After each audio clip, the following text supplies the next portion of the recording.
and stuff like that. And so this episode showed us 4 characters that are going to be pretty crucial throughout the rest of this season. They're really 4 friends of ours that you're going to get to know and you're going to get to love. And one of them, obviously, is Mary the Magdalene.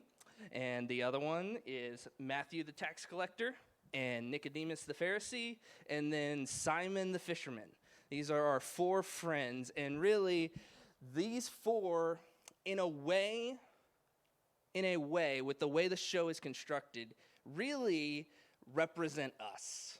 Okay, these guys get to be our eyes and ears in the show. So everything Jesus does, everywhere Jesus goes, all that Jesus is doing, Simon and Matthew and Nicodemus and Mary, they're going to be our eyes and ears. And so it's really how they react to all that Jesus does, all that Jesus is, and that's who we're going to relate to them. So as it relates to fear, all 4 of these characters really demonstrated a lot of fear in this episode, right? Y'all notice that? A lot of fear going on. For Simon, there's this fear of looming financial ruin because of his tax debts and because of everything going on. And this fear of not providing for his family and not protecting his family, both his brother Andrew and his wife Eden. That's a fear that is cropped up that we're introduced here in episode 1. In Matthew, we see him have a fear, really, of violence towards him, and really a fear of pretty much everybody because of the nature of what he does as a tax collector. He is very isolated, he is very separated, and he is not very liked and adored by the rest of his people. And then you have Nicodemus, who has a fear of the dark, unclean places he has to go. And really, this dark entity that he clearly has no power over. So that's fear through him. And then Mary, the most obvious fear of all, the darkness that she has fallen into, and the darkness due to things in her past, through trauma, through shame, through abuse, all these things that have affected her life up until the point she meets Jesus at the very end. But in what ways, we're talking about fear, in what ways does fear affect us as believers? So this is kind of the first question. And what are some fears that maybe the show didn't highlight that affect you in your relationship with Jesus?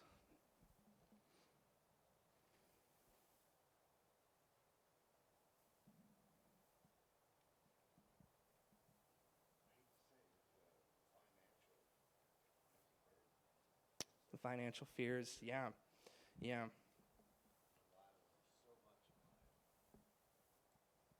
Mm-hmm. Absolutely, yeah.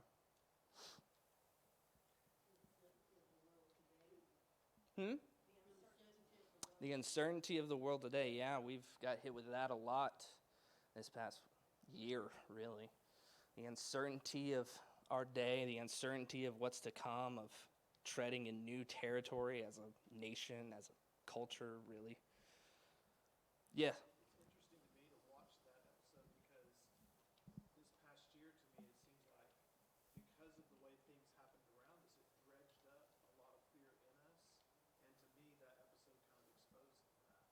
Mm-hmm.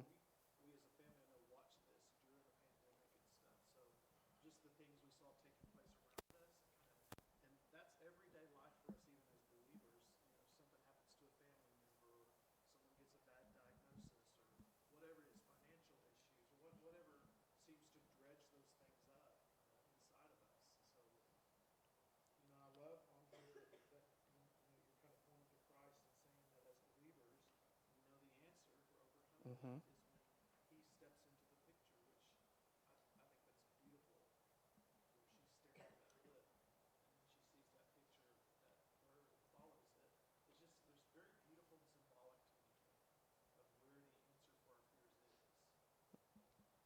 Yeah, absolutely.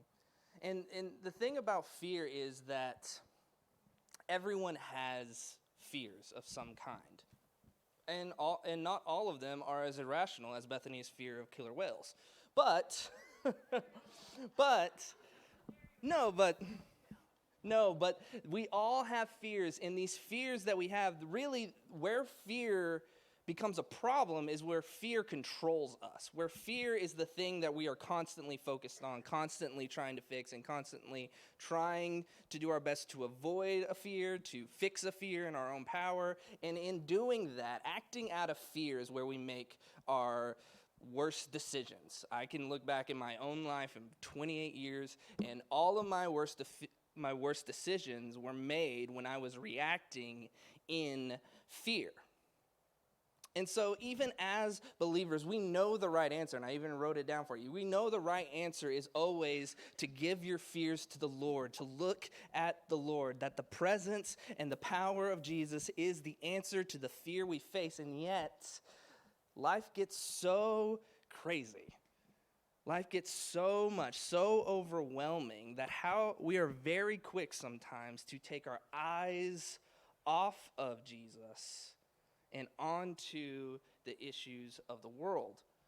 And a big thing about this entire series that I want you to see is I want you to see the gospel in work. Because it's something we can never move past.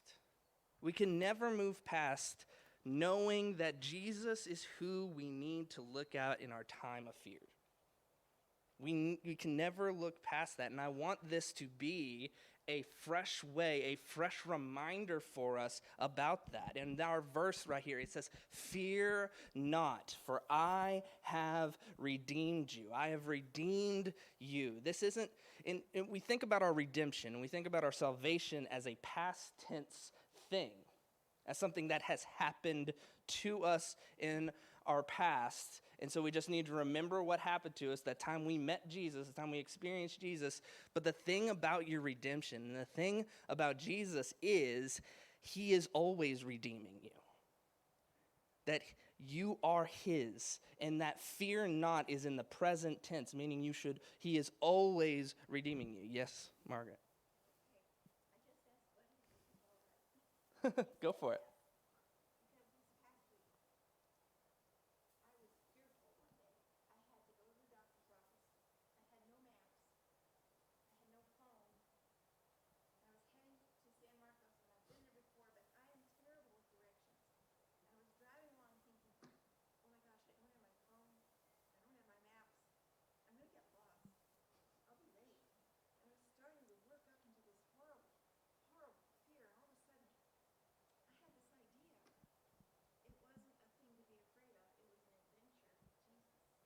Mm. So we were out there on an adventure, and I found a place, and it wasn't late, and everything worked out, and it was a good doctor's appointment. Yeah. So now I'm going to have adventures instead of being fearful. And I even put a little sticky note in my bathroom so I wouldn't forget. That's awesome. And it was true. So. Absolutely, absolutely. But yeah, that's the takeaway. That's what you need to understand, is that declaration of fear not, for I have redeemed you. That is a call to remember whose you are, and a call to remember what the Lord has done for you in the past. Because if he has redeemed you, your soul, he's going to redeem everything in you. And so we have nothing to fear whenever he's who we focus on. The only question that remains is, do you believe that? Do you believe that? So that's theme number one. We got to move through these pretty quick because we're running out of time. Our second theme that is brought up in this episode through what we saw is the theme of worthiness. The theme of worthiness. And the prophet Isaiah, the prophet who wrote our really theme text, our central text that we're going to be studying through this, he was very familiar with these first two themes that we're talking about, both fear and worthiness. He struggled with both of these, and whenever he was called by God, he experienced both of these themes right here. And let me just read it for you. You can turn to Isaiah 6. I have it in the notes, and it's also going to be up on the screen for you if you just want to take a look at that. But here's what it says. Very famous text here. It says, "In the year that King Uzziah died, I saw the Lord sitting on a throne, high and lifted up. The train of his robe filled the temple. Above him stood the seraphim. Each had 6 wings. With 2 he covered his face, with 2 he covered his feet, and with 2 he flew. And one called to another and said, 'Holy, holy, holy is the Lord of hosts. The whole earth is full of his glory.' And the foundations of the threshold shook at the voice of him who called, and the house was filled with smoke. And I said, 'Woe is me, for I am lost. For I am a man of unclean lips, and I dwell in the midst of a people of unclean lips. For my eyes have seen the King, the Lord of hosts.'" Now, I personally find it significant that the immediate reaction by Isaiah, a holy man, when he is in the presence of God, in the glory of God, the immediate reaction is fear. And what is that fear? What is the reason for that fear? Did you see it? The reason for that fear is this profound and overwhelming feeling of unworthiness. This feeling of unworthiness that Isaiah feels in the presence of God, that he is holy, he is mighty, and I am sinful, and my people are sinful, and I shouldn't be here, type of thing. Now, when it comes to this idea of worthiness, when it comes to this idea of your personal worthiness before God, how can this affect us? And does it affect us negatively, or does it affect us positively? What are your thoughts on that? Negatively, when we feel like God could never forgive us for all the horrible things we've done, or we've just gone past being able to be saved. When it cripples us, whenever we feel like we have nowhere to go. What's that? The weight of a guilty conscience, yeah. Yeah. And positively, when it causes us to recognize and worship Him in His holiness, that can be a positive. Absolutely. We're humbled by our unworthiness and overwhelmed by, so it causes us to fear awe and worship of Him because of how holy He is. Absolutely. So that happens in this passage in Isaiah too. For sure. For sure. So, this whole episode and this whole lesson is about being called.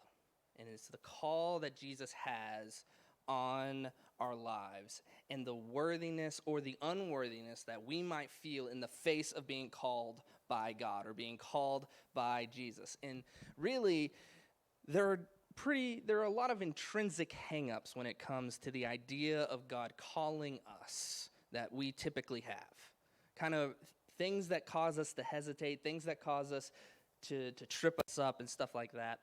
And there are really 2 that I give in our lesson tonight. 2 I feel like are the main hang-ups that keep us from our calling that God is calling us to, from the calling Jesus is calling you to. These are 2 hang-ups. And really, it's just one hang-up, but it's 2 sides of one coin. It's 2 sides of one coin. And the first hang-up is the hang-up of pride. The hang-up of pride. The second is the hang-up of insecurity. But the hang-up of pride is the feeling of already being worthy of God's love and approval by way of personal achievement and moral behavior. Let me say that again. It is feeling like you have earned the approval and obtained the approval of God already via personal achievement and moral behavior. And that feeling over us, this is the good people, this is the religious people argument of what it means, what pride is in the face of what God is calling you. And here's the thing that I've noticed in nearly 3 decades of being in church. Nearly 3 decades, not 3 decades yet, but nearly 3 decades of being in church is that a lot of the things that we take pride in when it comes to God are our own creations. A lot of the things that that cause pride to well up in us is our own creation. It is a measurable standard that we say God holds that we make ourselves. And that is our idea of God, and whenever we're able to uphold that idea, we are good, and we need to make sure other people are holding up to that idea as well. In other words, we make God fit our image. We have this idea of what God loves. We have this idea of what is acceptable. We have this idea of how one should behave, of how one should live, and we make God fit into that mold. And so even though we are made in his image, we try to make God in our image. That is the root of the pride that we face. And others that don't conform to that image, to our understanding of who God is, to our understanding of what God values, of what God preaches, then they are unrighteous where we are righteous. That's the root of pride. The second side of that coin, if pride is already feeling that we have obtained and already feeling like we have earned the approval of God because of how awesome we are, then insecurity is the other side of that coin and just the opposite. It is the insurmountable feeling of unworthiness at who God is. This is I've done too much, I've gone too far, there's no way God can love me. There's no way God can forgive me. There's no way God can overlook this. There's no way that I would be present, that I would be accepted in the presence of God. And there's no way, if he has any feelings towards me, there's no way that he loves me because I don't even love me. This is the root of that insecurity, and that keeps us from the call God has placed on our lives for many of us. And many of us feel so stained by the world that even the mere mention of restoration, the mere mention of redemption is immediately dismissed. Now, most of us, this two-sided coin of unworthiness that we feel in the face of God, it's not so black and white. For most of us, this coin is constantly spinning. And from situation to situation, from moment to moment, we can fall more on the prideful side, more on the insecure side, depending on how we feel, depending on where we're at. But this is something that I think all of us have struggled with. I know I have in my own life. And what I love about this show, what I love about the gospel, what I love about the Bible, is that it doesn't hide this stuff from us when it comes to the people in it, but speaks to it itself. I mean, you can just look at our 4 friends, the 4 people that this kind of show is highlighting for us, and you can see where both pride and insecurity is affecting their understanding of God and their own sense of worth. So take Nicodemus, for example. I would say this guy's pretty confident in his religious status, wouldn't you? I mean, this guy is a member of this Jewish Sanhedrin. This is the chief leader amongst all the religious people of his day. He is so influential over the Jewish people that the very praetor of Galilee asked him to fix the fishing problem. Like, this is who Nicodemus is. Because of his dedication, because of his adherence, because of his discipline, and because of all of that, and he was able to follow the law perfectly, and everyone understands and loves him, he feels like he's closer to God in that way, and that's where he falls. And then you have Matthew. First of all, how many of you, what are y'all thoughts on their depiction of our good tax collector friend Matthew? What are our thoughts? He's autistic? Yes, he is. And they portray him as that. That is correct. Mm-hmm. Very intelligent, very logical thinking, and they do portray him as on the spectrum, and that's on purpose. They did that for a reason, which they'll get into later in the season. Yeah.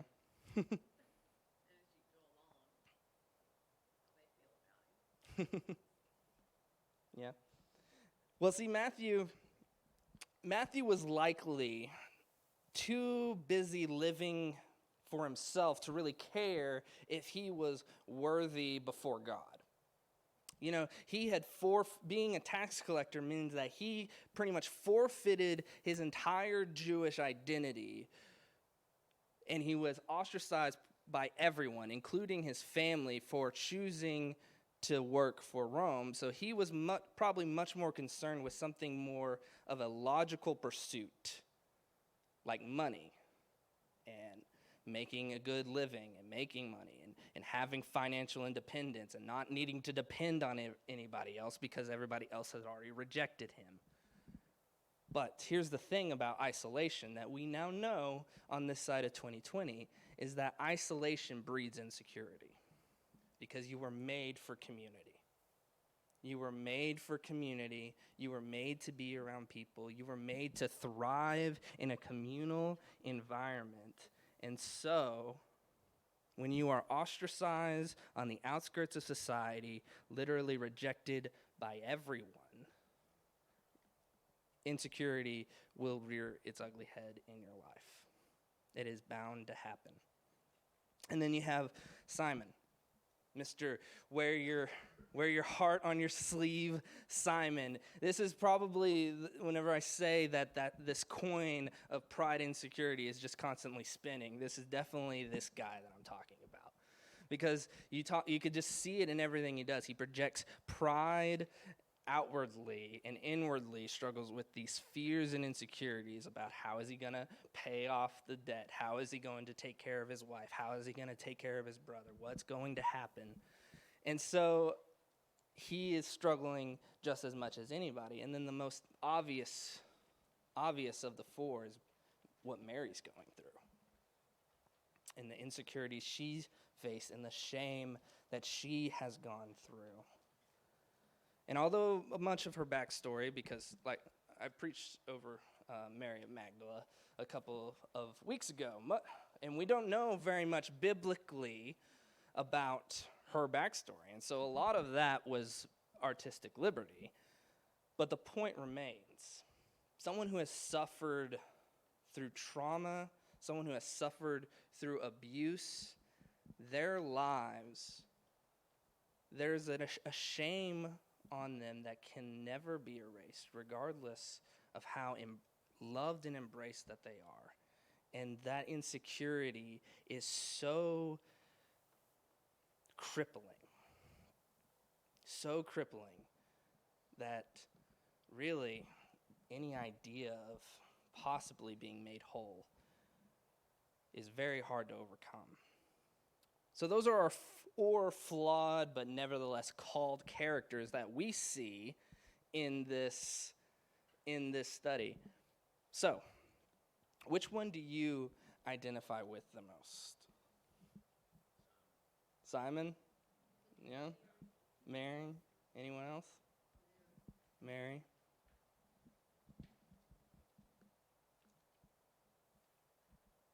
I think there was no mistake that this episode ended with Mary being called. We see how Jesus shows up for her first. I don't think that was by accident, because I think there's a little bit of all four of those in us. oh, absolutely. I watch it, I'm like, there's something about each one of them that resonates. Oh, yeah, definitely. There's a bit of each of them in me, I know. But yeah, I don't think there is I don't think it was a mistake. I think it was very intentional that Mary was the one that we got to see at the end of the episode with Christ. And the reason for that is very simple. If she can be redeemed, you can be redeemed. If she could be called, you are called. If she was chosen, you are chosen. With what the Lord showed up in her life to do, the drastic change, the change that she never thought even possible for herself, and what Jesus has given her. I don't know what situation you're coming out of in your life. I don't know what you're dealing with in your life, but I'm telling you, Jesus is the answer. Jesus is where you find healing. Jesus is where you find purpose. And if he can do it for her, I guarantee he can do it for you. And that's the entire point. That's the entire point of the show. That's the entire point of the gospel. That's the entire point of why we are here is because of Jesus. Because the thing about this two-sided coin of pride and insecurity is that they take both of them focus on you. Both of them focus on you, where the gospel focuses on Jesus. Because see, pride and insecurity, they are birthed from the thoughts of your own worthiness. But the gospel is about Jesus' worthiness. The gospel is about Jesus' worthiness, about Jesus' capabilities, about Jesus' power, about Jesus' presence. It's about Jesus. And whenever pride and insecurity are running your life and telling you what you are worthy of and what you are not worthy of, then it is deceiving you and pulling your eyes off of who is worthy.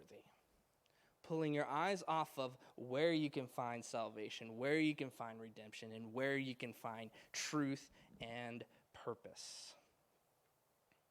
It's found in Jesus. And lastly, the third theme, as I close this, because we're running out of time. The last theme is identity. The theme of identity. And this is a huge topic today. And this is something that seems that more and more people are struggling with. This topic of identity. More and more people are struggling with it. More and more people are searching for it. And the show, it opens up with Mary. How many of you, first off, whenever you heard her being called a different name, were you like, I think that's supposed to be Mary, but I'm kind of confused? And how many of you, whenever Jesus said her name for the first time, was like, oh my gosh, I know who that is now? Anyone the second person? Yeah. But that, again, that is something that is by design. It was Mary in her life was not living the life that God created her for. She was not being who God had made her to be. She was the definition of an identity crisis. And so, she's going by the name Lilith, which is not her name. It's a pretty clear symbol about what's going on with her. The show even showed how she got to this place, of what brought her to this place and why she's going by this name. And it starts off with really the death of her father.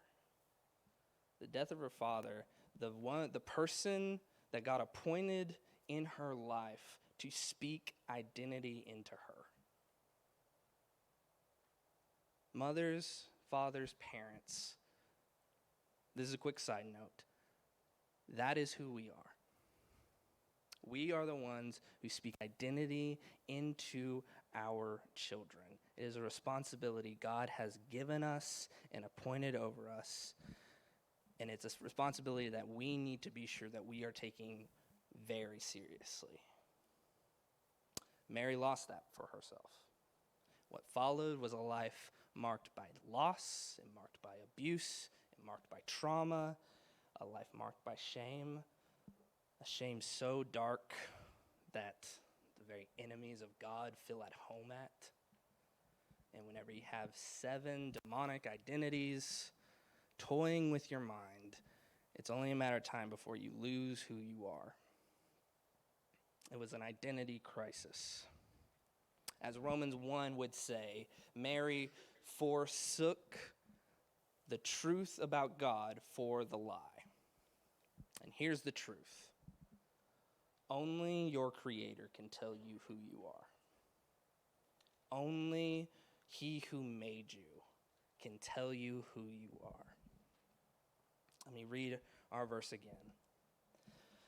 But now, thus says the Lord, He who created you, O Jacob, He who formed you, O Israel, fear not, for I have redeemed you.